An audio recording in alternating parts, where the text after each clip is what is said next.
Hello and welcome to the Daily Nationalist. This is Matthew Raphael Johnson.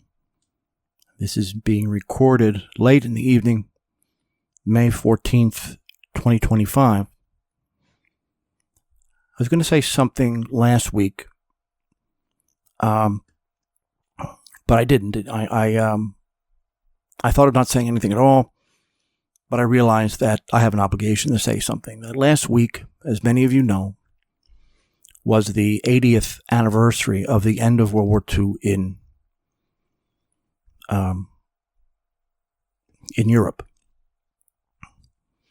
Germany capitulated to Stalin and Roosevelt. I was going to talk about the Eurozone issue with Bulgaria and even the new alliances forming in the Balkans, which are deadly serious issues. Maybe I'll get to some of that. But I think it's important that I mention this.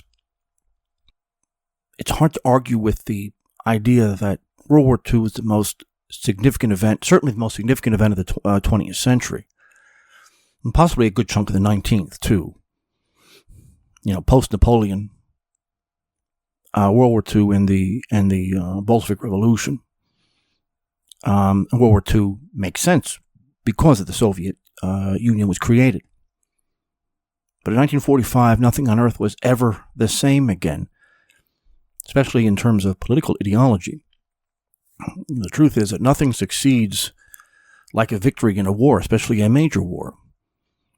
Your opponent, once he's vanquished, is almost subconsciously discredited ideologically by everybody.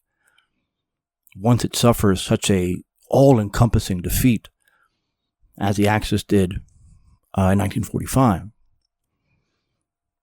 The worst aspect, at least immediately, of the end of the war was that the world was then divided between the Allied forces of the left, liberalism and Marxism, advanced capitalism and Leninism, which have, as you've heard me say many times, far more in common than they do in difference. Nationalism and traditionalist conservatism, royalism, that kind of thing, was relegated to the fringes of society. National Socialism wasn't permitted to function again except possibly in the Third World. I do want to note, though, that given official sponsorship, it didn't happen with Leninism after 1990, showing how artificially propped up that all was. But a historian can't help but ask, what would have been different? Most of the problems, and this was a big argument of Willis Carto when I was working for him, the Barnes Review,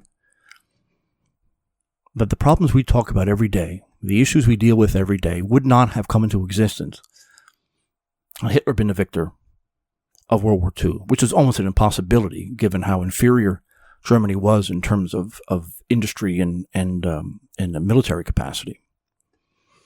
I came across an article by James Miller, who I think is a National Socialist, and it was part of a book called Immigration, Globalization, and Political Correctness, The Jewish Elite's Attack on the Western World. And here's what he says. In the final analysis, World War II was essentially a war between two competing ideologies, nationalism versus Jewish internationalism, globalism. Adolf Hitler and his allies fought to preserve the concept of nationalism not just for Germans, but for everyone the world over. Nationalism just means the sovereignty of an ethnic people and the right of such ethnic people, or nationalists, within their own bordered country to self-determination. What is meant by self-determination? Self-determination just means an ethnic people preserving their unique culture and heritage and pursuing their collective goals as that unique people. Now, it's a nice summary. I mean, he defines self-determination and nationalism almost identically, but it's a valuable summary. That's a good summary also of what Hitler thought he was doing at the time. We live in an age of enforced ignorance and blind conformity. And the National Socialist idea, that's not a bad summary of it. There is no nation, though, without the ethnos. Nationalism is not intrinsically connected to the state or even a specific form of leadership. It predates a lot of that. It is the specific ethnic group, the ethnos, Those ties, biological, historical, religious, geographic, that hold them together. Without the ethnos, no society could function. In fact, no society could exist at all. National Socialism is not fascism. Now, I've read Mussolini at great length, and he infamously defines fascism as a nation being a product of the state, not its cause. In other words, the ethnos is an artificial creation of the state. And here's what he says in the Doctrine of Fascism.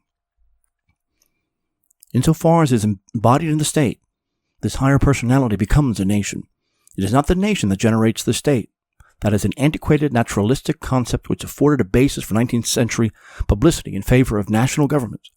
Rather, it is a state which creates the nation, conferring volition and therefore real life on a people, made aware of their moral unity. Now that's the complete reverse of what I would call nationalism, what I've been arguing is nationalism for many years. Certainly Hitler's idea. What Mussolini said is very much the liberal definition, that the ethnos is artificial. Maybe even the state too, but the ethnos is a creation of external things. That's the liberal definition, trying to delegitimize it. Now, Mussolini's doctrine can be interpreted in a bunch of different ways, but he's pretty clear. And he says this in many other places. An ethnic group can't exist without the state that brings it to life. Now, maybe in unifying Italy, which you could make an argument really is two different nations, North and South, maybe that helped speed up that idea. And when he refers to 19th century publicity or publicism, he's likely referring to people like Johann Herder in the Romantic movement, who theorized the dominance of the ethnos, an ethno-anarchism that Mussolini would never accept. What makes the 20s and 30s, the 20th century, 100 years ago, such an era of ferment, was that World War I had destroyed the best of European manhood for no clear reason. Second, the rise of the Soviet Union and its desire to take over the world by force. And, among other things, liberal democratic capitalism was totally exposed as decrepit, oligarchic. It's a disease of capital and speculation. Now, there are many others, but those are the three that, came to me. Hitler was immensely successful. The state form taken in Germany was a response to that world. Miller lists 18 things, specific things, that would have been different. Now, of course, there's probably thousands and thousands you can come up with. There's a massive number. I don't know if I'm going to go through all 18. Many of these you could probably just come off the top of your head. But there certainly wouldn't have been any USSR. Russia would have a much larger population, maybe 300 million. Same thing for Germany. Of course, no Cold War, no communist Eastern Europe. China would look very different, since you'd have 60 million more Chinese alive. There would have been no Vietnam War. There would have been no Korean War, no Castro. The slaughter of Cambodia would not have occurred. I mean, Marxism just simply wouldn't be a viable political ideology, and I don't think liberalism would be either. Or postmodern liberalism and multiculturalism wouldn't dominate the Western mind. Of course, you wouldn't have third world immigration into Western nations. The Jews would not have the power, nearly have the power that they have today. They wouldn't have been entirely neutralized, of course. But their mentality would have been exposed and would have been mainstream to do that. You wouldn't have widespread pornography. Society would not be secular or materialist. Feminism would be relegated to a fringe theory for lunatics. Israel would exist. I disagree with Miller on this. Israel certainly would exist, although under very different circumstances. The endless wars of the Jews certainly would have been prevented. Chances are it may not have been in the Middle East, although Hitler thought that was a good idea. There were other options, maybe even Madagascar. Hitler thought of that as a possible Jewish homeland. But with the British out of the way, the Mideast was an actual a viable option. That's a summary of the 18. But you're talking about 100 million human beings that would exist. But they'd be gone by now, of course, if that war never occurred. The global banking cartel would largely be a memory. This cartel sought war with Germany without mercy. World War II was fought to make the world safe for Stalin and his successors. But this was all worth it, we're told, in order to rescue Jews from a madman that wanted to conquer the world. But Leninism actually sought to conquer the world. The British Empire almost dominated the entire world. So it's just projection. Hitler would have settled the Jews in the Mideast. The British couldn't have done much about it. The Havana Agreement, 1933, Hitler did receive support from German Zionists here. There were a few thousand that were sent to the Middle East under the agreement, subsidized. In fact, I've seen the coins. They have the hexagram of Solomon, the so-called Star of David, on one side and the swastika on the other. Most of the anti-Jewish groups of the 19th century and very early 20th century, the Union of the Russian People included, wanted the transfer of Jews out of Europe. That's the only way to deal with the problem. So anti-Jewish thinking and Zionism, they had some common ground. Maybe they wouldn't have called it Israel, which is an insult to actual Israelites. But Zionism, it would have been a very different manifestation of it. The big difference would have been that Jews would not be in control over the foreign policies of the Western world. It's possible that whatever they created in the Middle East may not have been viable at all.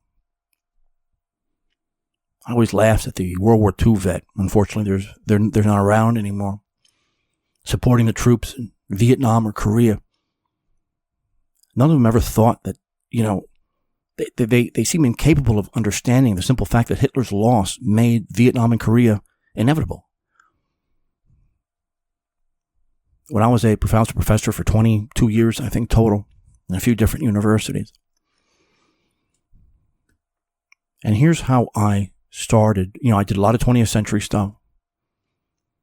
And I've said this before, but here's how I began my lecture on World War II or Hitler or anything else in that category. I don't give any conception, of who I'm talking about or the time period. I just say this. Consider a nation that has just lost 3 million of its best men in a horrifically bloody and needless war. Every family suffered at least one combat death or serious battlefield injury. The people living in a state of shock from the carnage that no one could have predicted at the time.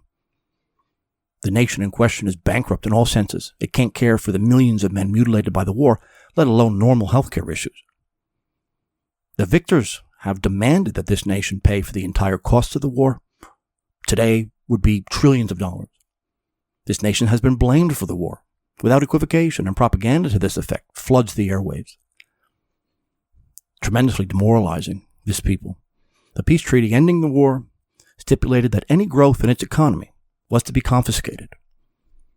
Food aid was denied to the country until the treaty was signed, as it was under a strict blockade and facing starvation. It was forced to pay all the war debts as well as the cost of the war. The state was in a permanent state of almost collapse. So tax collection was minimal and evasion was widespread. No real functional, no real modern economy because the victors of this war had dismantled most of the industry. The currency has become worthless as the central bank is controlled by foreigners who run the currency into the ground. Unemployment runs anywhere from 40 to 60%. Riots and even shootings, subsidized by foreign powers, convulse the streets almost weekly, and law enforcement has lost all control. There is no faith in political institutions, since they're permitted to function only so long as they enforce the treaty. The legislature is ineffective and deeply divided, run by parties that are hardly representative of the population. Close by, there's a massive empire, many times the size of this defeated nation, that loudly proclaims it will destroy the defeated entity. In fact, some of these external enemies have already occupied strategic parts of the country, Other regions seem on the brink of falling as well. The country's been physically divided. Huge numbers of its former citizens are now forced to live under hostile and foreign rulers. Something like 80,000 square miles. 8 million of her people forced to live within neighboring states that have been told to hate them. Economically important parts of the country have been occupied, their resources taken. Anything of value has been removed. And the country's enemies has made it clear that in order for it not to be a threat again, it will be turned into a pastoral economy used for labor and whatever natural resources it still possesses. The treaty stipulates a minimal army, navy and air force at the absolute minimum, rendering the country defenseless. The country is ruled by a small oligarchy that live lavishly, controlling its remaining wealth in exchange for enforcing the treaty that holds the nation in bondage. Morality, social trust, this has collapsed. Traditional culture has been attacked, replaced by vulgarity in the nation's cities, at which few citizens had ever experienced before. The world's first sexual revolution was launched by this nation's internal enemies. Even now the family is collapsing. The media was dominated by a tiny handful of families hostile to the country. The culture, the religion, has been mocked and reduced to nothing, something of little value. Civic virtue has collapsed. Few have any hope for the future. Life expectancy continually falls. And keep in mind, too, that this population is very much aware that just a few years ago, they were a feared powerhouse both economically and militarily, with the scientific establishment considered to be the best in the world. Okay, you've just been elected to run this country. What do you do? Now, I've seen brains break, if you're even allowed to, talk this much, trying to answer the question. A lot of undergraduates don't know I'm talking about Germany after World War I. And certainly after the start of the Great Depression. Try to say all of this to a normie, see what happens. The Versailles Treaty said all the above and more. But in uttering this, students see Hitler not as a comic book bad guy, but as a very desperate man who sought all the power he could to wrest his nation away from these vultures. Today, I don't think anyone in the universe thinks that the Versailles Treaty was legitimate. But at the time, it was seen as progressive. It did have opponents, though. What Hitler was able to do in a very short time was nothing short of a miracle. And many foreign leaders said the same. When I was a professor, I approached this very differently than my colleagues. And to try to understand any leader or any ideology, the historian has to understand them as they understood themselves. History is the analysis of context. That introduction I just read to you, that I wrote, that's the context. Contemporary ideological fads and media-generated issues can't be read back onto these events. That's the opposite of scholarship. That's vulgar journalism. But today, the only purpose for universities under the present post-war regime is a justification of leftist and globalist doctrine.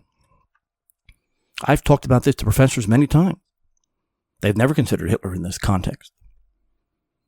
Love him or hate him, I would say, he pulled off the impossible. In a few years, Hitler helped transform this disaster into one of the most prosperous, unified, energetic, culturally significant, and militarily feared nations in the world. I don't care how much you might hate the guy, you can't deny it. Western banks and Wall Street had nothing to do with this. They loathed, at least when Hitler came to power. First of all, you weren't really allowed to invest in Germany. All of these Wall Street barons were screaming for war by the late 30s. As much as I love Anthony Sutton, he was deadly wrong in that book. It wasn't as direct as his work on the Soviet Union. But when I was a professor, my lectures were objective. My goal was scholarship, to understand an ideology, a philosophical school, or a historical event the way the actors themselves understood it, not in accordance with modern ideological trends or ethnic demands. I have never used editorial rhetoric in my classes, unlike almost all my colleagues, many of whom treat the classroom as their own re-education camp. But this was my great sin. One time I lost a job. I'll never forget the line, "We don't deny his great ability. We just don't like where these questions are leading." That's a very close paraphrase by the department chair. I've heard variations of this. They look at my student evaluations. Students love this guy. But all of this is in service of social sciences and humanities where students are not educated. They're indoctrinated. White males are second-class citizens on any college campus, so they're not going. Universities are based on false advertising. But since education doesn't refer to an object, like a manufactured thing, like an automobile, a university can't be sued for providing it poorly. Another line that was given to me by a university, it wasn't department chair, it was someone in the administration. This was in writing, although unfortunately I don't have it anymore. It's got to be on file somewhere, though. This is what was said. Asking why Hitler didn't use poison gas to fight the Soviets once the war was lost isn't scholarship worthy of the name here at this university. Of course, everything came down to Hitler and the Jews. And none of these people ever seemed to notice why. Why is it just this one group of people? Everything else, I was given tremendous freedom, except with this one group of people. Hitler's ideology has been entirely invented by this same class of tenured frauds. Any invention is acceptable. It's not as bad as it used to be, like the lampshade stuff. Everyone knows that that's false. But it took a long time for that nonsense to be refuted. But opposition to this fantasy is met with threats of violence and employment termination. In Europe, prison sentences. It cost me an academic career, but after 2020, it couldn't have happened. Thanks to my listeners, thanks to you guys, I'm able to do this. And I have a lot more freedom, and I can live with myself. But they can froth at the mouth all they want. The facts remain stubborn. My conscience is clear. I should note that the department chair who uttered what I said above resigned that very semester. The student newspaper immediately said it was because of firing Dr. J, right? It's funny because that university had to go on record denying this. So widespread was the idea. These are all connected, and this past 80 years has led to utter degeneration and corruption that's taken as normal. Now, for the second half of this, I want to talk about what I was going to talk about, something that, again, would never have existed. We're talking about the European Union, the Eurozone, the attack on nations, especially after 1990, and specifically Bulgaria. Now, Bulgaria, we talked about Romania and Moldova, Serbia, now Bulgaria. It's a lot of the same things. You have well-educated, strongly patriotic populations who have been reduced to third world status. They were second world, meaning they came from the Soviet experience. First world, of course, is Western. Third world is everybody else. But Bulgaria has, its very corrupt leadership has sought to join the Eurozone. Now, I've said this many times before. This is an article from Silvia Rosiva. It came out May 11th of 2025. And she's also noticed something, I don't hear this a lot, but that official statistics in Europe and the U.S. are usually fudged. They're usually false. And it's getting worse. Besides that, of course, the majority of Bulgarians want to keep their national currency. There's been some protest. Bulgarians have stormed the EU offices there in Sofia. But we all know that that doesn't mean a damn thing. Bulgaria has been famously known for being pro-Russian. The media is entirely controlled by the West, or the state, only permits the NATO point of view. So maybe this is changing. It's a tragedy because you had a tremendous population that now is reproducing itself at the lowest level in all of Europe. which is saying something. But how do you get into the Eurozone? It's funny that most of the European states that are in it today, if they had to rejoin it, couldn't. Price stability, sustainable interest rates, sustainable public finances, and exchange rates. You can't have an inflation rate observed over a period of a year of no more than 1.5 percentage points above the rate of the 3 best performing member states. The government deficit should not exceed 3% of GDP. And the government debt ratio should not be higher than 60% of GDP. Now, the Bulgarian lev has been tied to the euro for some time. And that's kind of your first step. EU membership has been an absolute disaster for Bulgaria and much of the Second World. Poland is somewhat of an exception because it was largely colonized by German companies. But now that's completely irrelevant. Currency can fluctuate within, I think, a standard limit of 15% above or below that agreed central exchange rate from the Commission. So adopting the euro involves permanently fixing the exchange rate between the national currency and the euro, and then transferring responsibility for monetary policy to the European Central Bank. So, in terms of monetary policy, finance, and fiscal issues, the country is no longer independent. You have a very close coordination in budgetary policies, a responsibility of a nation in the Eurozone. And every year in October, Eurozone members have to submit their draft budgetary plan for the following year to the Commission. So you can't come up with your own budget anymore. Sanctions will be imposed on anyone not capable of doing this. So in 2024, the acting government there simply fudged the numbers. For example, government agencies postponed payments for social and other programs until after December. In other words, transferring 2024 obligations to 2025, right? And that's how things like the budget deficit appeared normal, because the money hadn't been spent yet. So if you were the caretaker of someone disabled or, you had to wait for the year, thus preserving the country's eligibility for Eurozone session. But of course, like all EU states, Bulgaria is drowning in debt. Both the European Union and the European Central Bank, it's a profoundly corrupt institution. I've never gone into this before, but most of you know who Christine Lagarde is. One of the heads of the IMF, now European Central Bank. She was educated in the U.S. She has a criminal record when she was finance minister in France. 2016, she was convicted of, quote, negligence for her role in defrauding French taxpayers of about 400 million euros, serving in that capacity. She was convicted in her role, controversial payment to a scam businessman.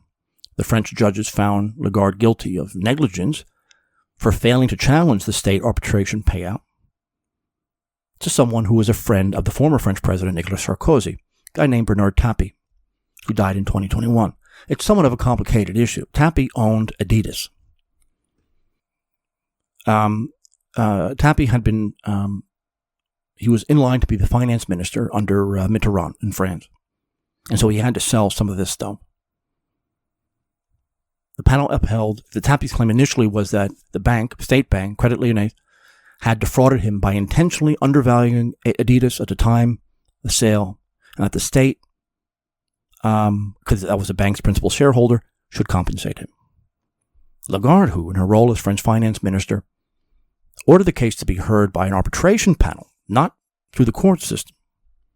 In other words, she had Tapie receive preferential treatment so that Tapie would support Sarkozy during his 2007 presidential bid. Let me put it this way. Paris court told Tapie to pay back the $404 million as it overturned his initial claim. It wasn't true. They didn't deliberately devalue his company when they sold it. So he had to pay back the money he got in damages. So he accused the bank of duping him into selling the sportswear firm for less than it's worth. He won a lot of money. This is back in 2005, 2006, but it was all overturned. In fact, 2 decisions were overturned. Not only were they overturned, but he was now under suspicion of fraud. The head of the IMF, the former French finance minister, Christine Lagarde, was a key witness in the case. Her decision to use arbitration to settle these things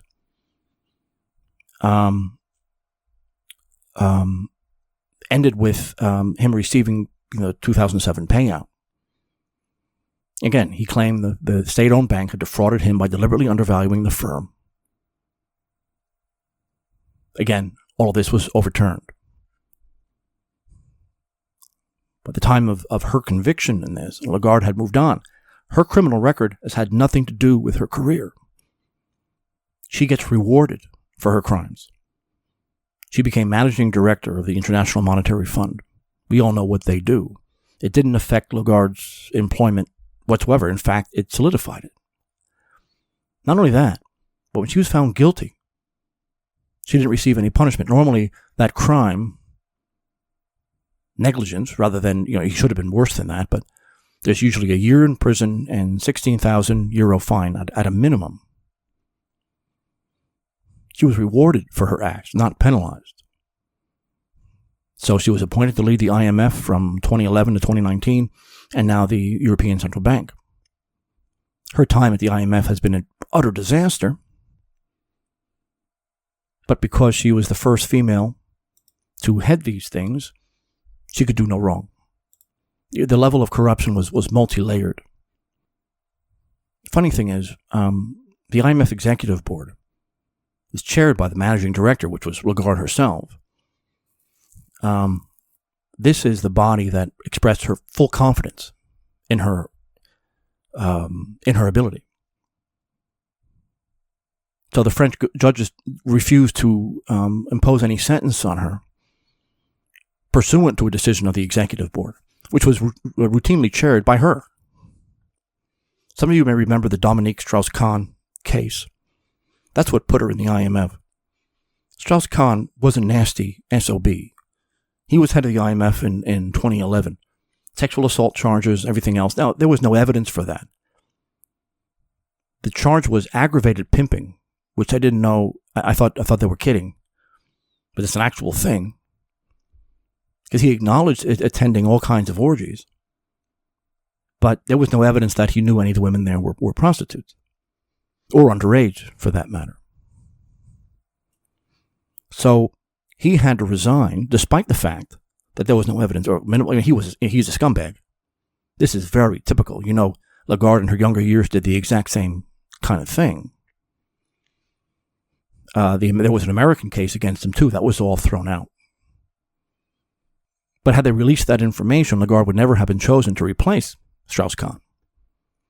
So she was confirmed as managing director in June of 2016. The report from the prosecutor saying that we're dropping the case was released on June 29th, 2016. It was confirmed on the 26th. They waited until the 29th to release the fact that the guy was innocent. So that's how she got the job. This is a next level affirmative action thing. So if it had been released a few days earlier, Lagarde's candidacy would have no doubt been questioned. This is their own version of regime change. It was implemented at the IMF in preparation for the French presidential elections. If you use Google to talk about Christine Lagarde, one of my favorite articles, the BBC calls her a rock star head of the IMF. I mean, worshipful. Just remember back in 92 how the media treated Hillary Clinton. This is a woman who presided over the dismantling of the Greek economy, partially because she was part of the Eurozone. It was part of the Eurozone. Along with the EU, the IMF provided billions in emergency funds to help Greece service the debt, but also with draconian austerity measures that they had to implement because they were part of the Eurozone. Predatory privatization, just like Russia in the 90s. This is the same woman who's going to be approving Bulgaria's Eurozone membership. So it's not just, it's personal corruption, it's institutional corruption, it's ideological corruption. Now, the only reason that any of this matters, the only reason that Bulgaria is in the EU at all, or even being considered for the Eurozone, is not because she has any right to be there. Bulgaria doesn't meet these criteria, any of these criteria. It's because she's a pro-Russian population. Grabbing her, bringing her into the EU and the Eurozone is a way to keep her away from Russia. A decade ago, I talked about this issue. Bulgaria has been struggling for a very long time. I think it was 2013 I wrote on this, that when you peg the lev to the euro, the Bulgarian economy was very distorted because the European Union is unstable. I wrote this in 2013. I had no idea what was coming in 2020, and then the wars and the sanctions and everything else. If it was unstable then, none of the Eurozone members could ever actually join it if they weren't members already. Low economic growth, but Bulgarians are well educated. Products fashioned by former Soviet states really don't have any markets in the West. Maybe there's interest in the East. It used to be oriented to the Russian market. China was always very interested in Bulgaria. It's normally a good sign. But she was rapidly brought into the EU, breaking all the rules, shoved aside so as to get Sofia into the Union as quickly as possible. Bulgaria has a certain amount of oil. Oil and her long-standing alliance with Moscow, the two big reasons the EU had to bring Bulgaria into its thraldom. So as energy prices rose, Bulgaria's fragile economy went into a sharp decline. She was admitted to the EU as a countermeasure for any joining of SCO or anything else. In other words, she was guaranteed international respectability by EU membership in exchange for her sovereignty, her oil, her natural gas, and her government's domestic popularity. The EU has brought nothing to Bulgaria. And given her energy policy, membership it's impoverished the country. In other words, Bulgaria has been forced to export all of her domestic resources. It's a carnival inversion of reality that international capitalism has created through this. Now it has to import oil, since EU demands that it be routed to them. Bulgaria had no control over its own resources. So a country that could have serviced itself in terms of oil now actually had to import it. Then the Bulgarian government began investing in nuclear power to compensate for the oil that was taken forcibly from the country. Now that had to be dismantled because of environmental concerns. And this was sold domestically. This was progress. This was democratization. Back in 2022, Bulgarian Prime Minister Kirill Petkov lost a no-confidence vote. Very few of these governments have any support in the population. There's a lot of parties, and governments are put together with 20% of the popular vote. There's very low turnout rates for their elections. Kirill Petkov went to Harvard. He's actually a Canadian citizen. And he was told to say any critics of his were Russian agents, beholden to organized crime, which is just projection. Now, this was the first time that you had a no-confidence vote in Bulgaria. A small number of MPs actually supported the prime minister. Now, the main opposition party is Revival. Of course, he just said the same things over and over again. This is a conduit for Russian interests. President Rumen Radev now had 3 attempts to create a government, but if all of them fails, he has to dissolve the parliament and call a new general election, which happens all the time now, the 4th since April 2021. The no-confidence vote came from several defections from his ruling coalition over budget concerns and the government's willingness to support North Macedonia's bid to join the EU. Not to mention endless economic hardship. Petkov's anti-Russian stance led to Bulgaria being cut off from 90% of its natural gas supplies. Worse, he fired his defense minister, Stefan Yanev, 3 years ago, accusing him of promoting Russian narratives. Because he only would call the conflict in Ukraine a military operation, not a war. But back to 2025, the numbers were fudged to get, the budget deficit to get to 3%, as I mentioned already. They tried to make believe that they could meet the price stability criterion by proving that inflation didn't exceed 2.53%, given the criteria I've mentioned already. But to do this, they used the Harmonized Index of Consumer Prices, which is the Consumer Price Index, for the previous 12 months. So from June 2024 to this month, May of 2025. Official statistics, as always, is meant to cover up the real numbers. They claim that the average annual inflation rate in Bulgaria stood at 2.5%. So it's in perfect harmony with what the ECB demands for its price stability criterion. Of course, it's a complete and total lie. Everyone knows that the inflation statistic in America is a lie. Prices have been skyrocketing, at least for the last 15 years. And it's only been in the last few years that the media decided to mention it. So Americans could see prices go through the roof and not say a thing. So food and non-alcoholic beverages went up 4% in 1 year, this very same period of time. Actually, beverages just by themselves went up by 7%. So the 4% inflation or 2.5% is utter nonsense. Hotel, restaurant, food, went up by 4% in just a few months. But they also claimed that air travel prices went down by 14.3%. Have you ever seen airline prices go down anywhere like that in the last 20 years? And yet, bread prices on January 1st of this year rose by 20% because of a tax increase. Of course, there's no price stability there. There's no 2.5% inflation rate. They're already on the verge of third world status. They're barely hanging on to second world status. Being in the EU has been an utter disaster. If you add the Eurozone, it's going to get far worse. It's happened in every single country that's ever entered the Eurozone. And this is before COVID. Or actually, this is before 2008. This is before COVID. This is before the sanctions that gutted the German economy. Prices in Bulgaria have been exploding, especially when you consider the average income.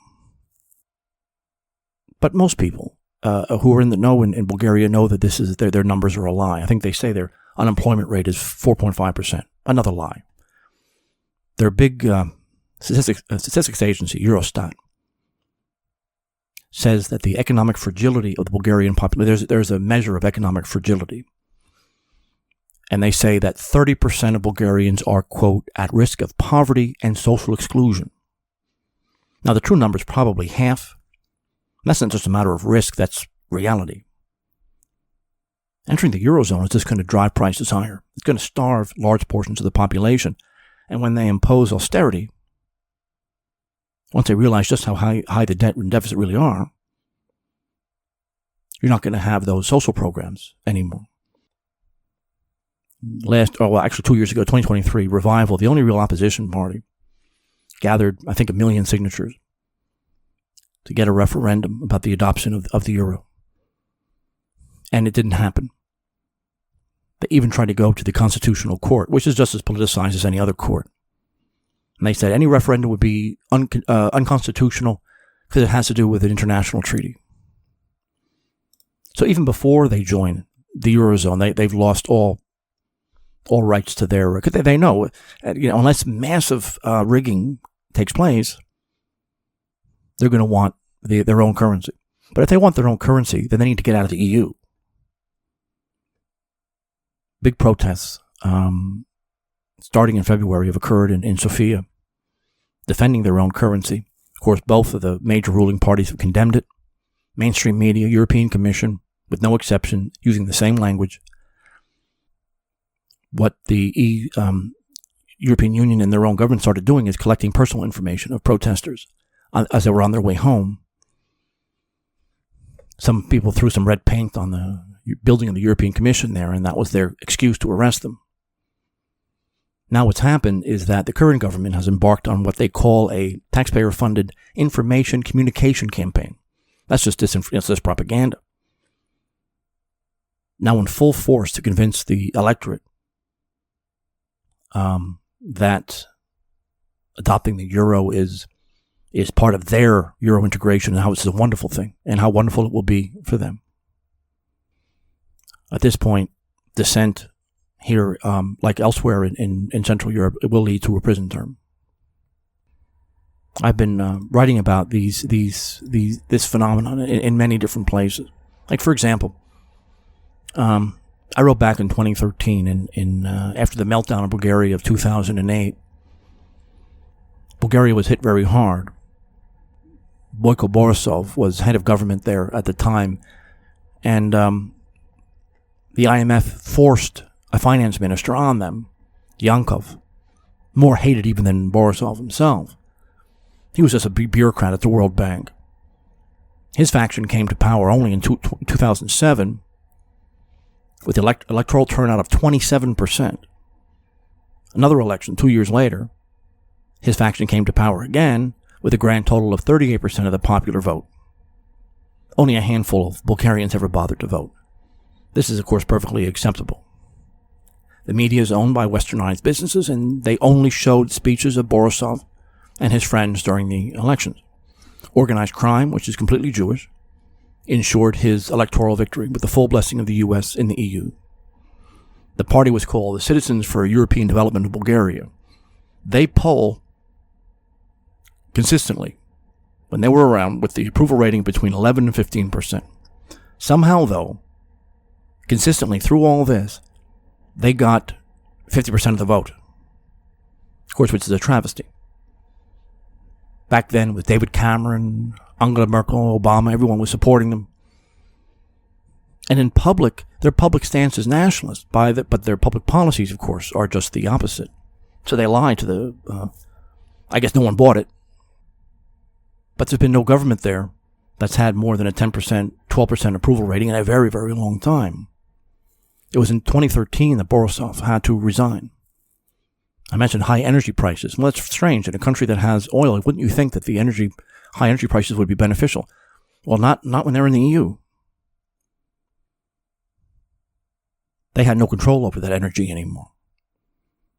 Borisov was just treated as a tool of organized crime, as is the current government. There's an image of him running to a plane in his pajamas.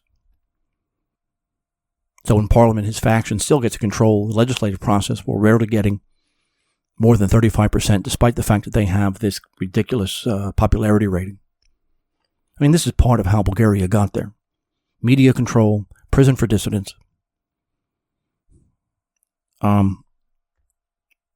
using any crisis to push their people, endless propaganda campaigns. You had a disaster. I mean, the Eurozone itself. I mean, there are constant bank runs, bond markets panic. The southern governments, along the southern perimeter in Europe, need bailouts every few years. Unemployment has skyrocketed, despite official statistics. European Central Bank continues to print money. It's been a financial disaster in every way. That was before COVID and the Ukraine war. But that was written in 2016, or the information came from 2016. So that was before these massive shocks to the economy. I mentioned the Eurostat category of people at risk of poverty or social exclusion from Eurostat. This is how you know that there's no way that official statistics can be correct.